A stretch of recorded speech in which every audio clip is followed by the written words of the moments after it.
शोएब शाहीन साहब, ये एहतजाज का फैसला क्यों किया गया और फिर ये किस तरह से एहतजाज होगा, किस स्केल पर पाकिस्तान तहरीक इंसाफ इस एहतजाज को करने का इरादा रखती है?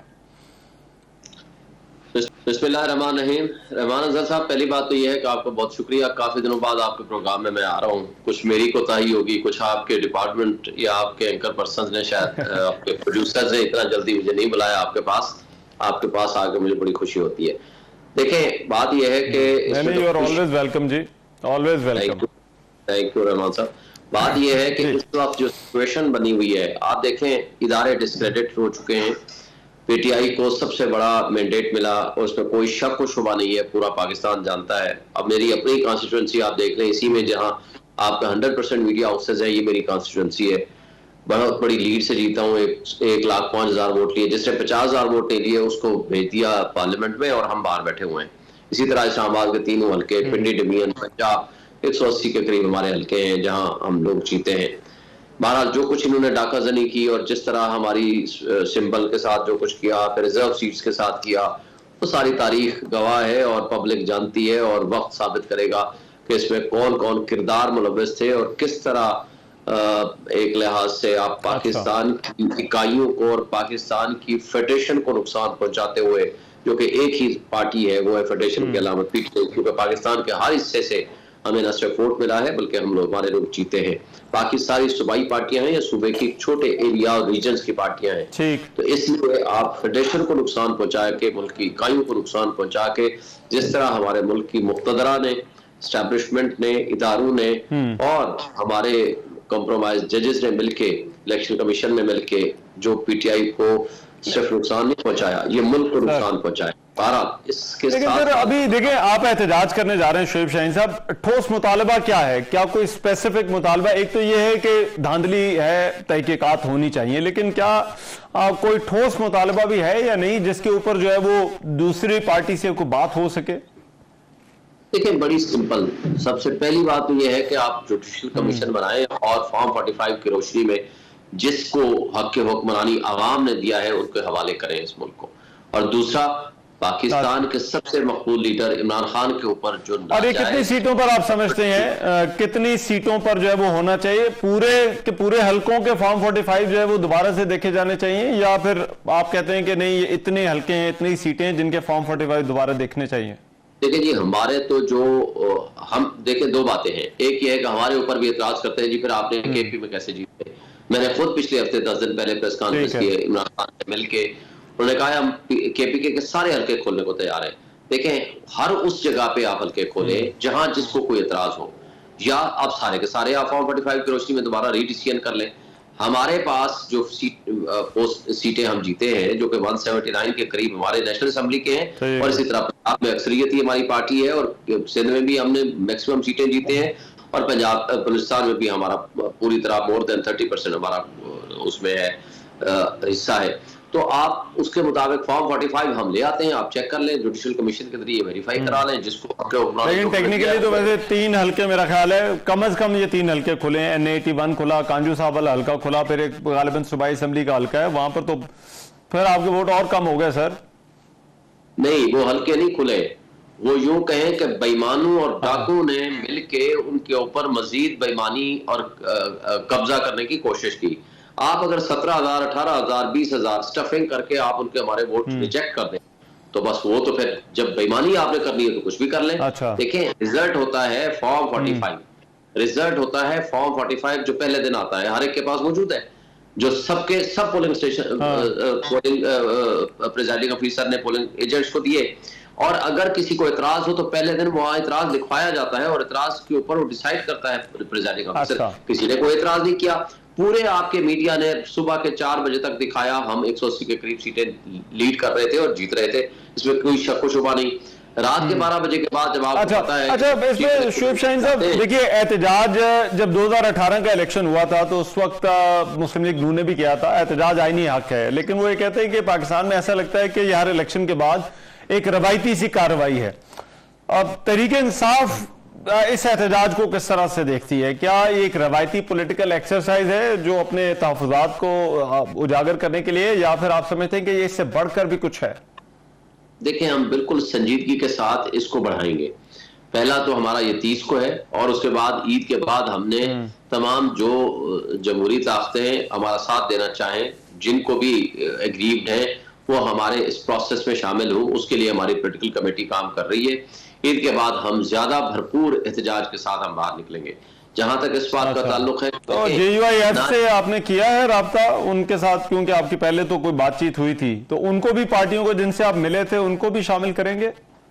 देखिए, हमारी पॉलिटिकल जो टीम है वो उस पर काम कर रही है। ऑलरेडी जमात इस्लामी के साथ भी हमारी बात हुई है, महमूद से हुई है, अख्तर मेंगल से हमारी हुई है, और मौलाना फजल रहमान के साथ भी बातचीत चल रही थी। मुझे नहीं पता उसका क्या वे आउट हुआ है, क्या इफेक्ट हुआ है। बहरहाल उनके हवाले से इमरान खान साहब ने भी कहा है कि वो आते हैं या नहीं आते हमें नहीं पता, मगर बाकी पॉलिटिकल पार्टीज को हम दावत देंगे, और उस हवाले से हमारी जो पॉलिटिकल टीम है वो बिल्कुल काम कर रही है, और हम राब्ते में भी हैं।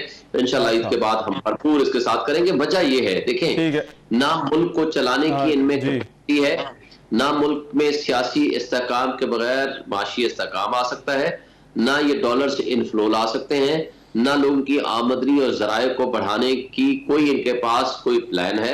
और सबसे बढ़कर ये कि ओवरसीज जो हमारा सोर्स है सबसे बड़ा डॉलर्स के इनफ्लो का, वो इनके ऊपर ट्रस्ट नहीं करते। जब तक उनका ट्रस्ट नहीं कायम होता तब तक आप डॉलर नहीं बढ़ा सकते। और कर्ज पे कर्ज लेके मुझे बताएं, रिफॉर्म्स कौन कर सकता है? पब्लिक सपोर्ट की गवर्नमेंट हो। लेकिन शोएब शाहीन साहब, एक और मामला, मेरे पास जरा वक्त कम है, मैं चाहता हूं आपसे जरा वो भी पूछ लूं। सुन्नी इत्तेहाद कौंसिल के साथ अभी इस वक्त तहरीक इंसाफ की क्या अंडरस्टैंडिंग है? और ये जो उन्होंने खत लिख दिया है अपोजिशन लीडर के लिए वजारत कानून को, इस पर आपकी कानूनी राय क्या है? क्या ये कोई रुकावट बन सकती है तहरीक इंसाफ को या सुन्नी इत्तेहाद काउंसिल को अपना अपोजिशन लीडर बनाने में?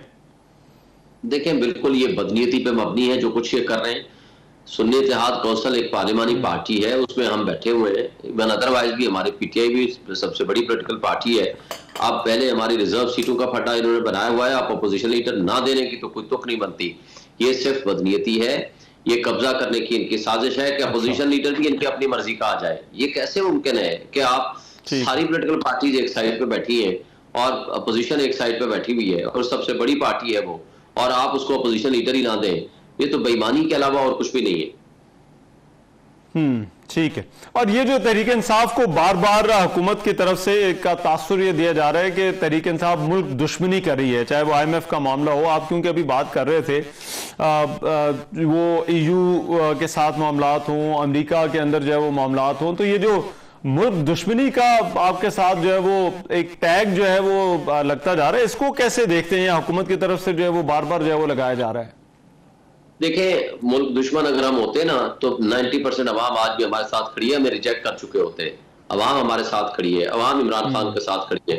इमरान खान का मरना जीना इस मुल्क के लोगों के साथ है, इस मुल्क के साथ है। उसने कोई डील नहीं करनी, कुछ नहीं करना। इनके डीलर जो है ना, वो इनके जिनको वो लीडर में ये कहते हैं, वो डीलर है बेसिकली। वो डील करके आते हैं, डील करके जाते हैं। वो उन लोगों का क्या इस मुल्क में है जिनकी इन्वेस्टमेंट यहाँ नहीं, जिसके बच्चे यहाँ नहीं, जिनका प्रॉपर्टीज यहाँ नहीं, उन्होंने तो यहाँ मुल्क को लूटना है, मनी लॉन्ड्रिंग के जरिए पैसा मुल्क से बाहर ले जाना है और बारयाशी करनी है।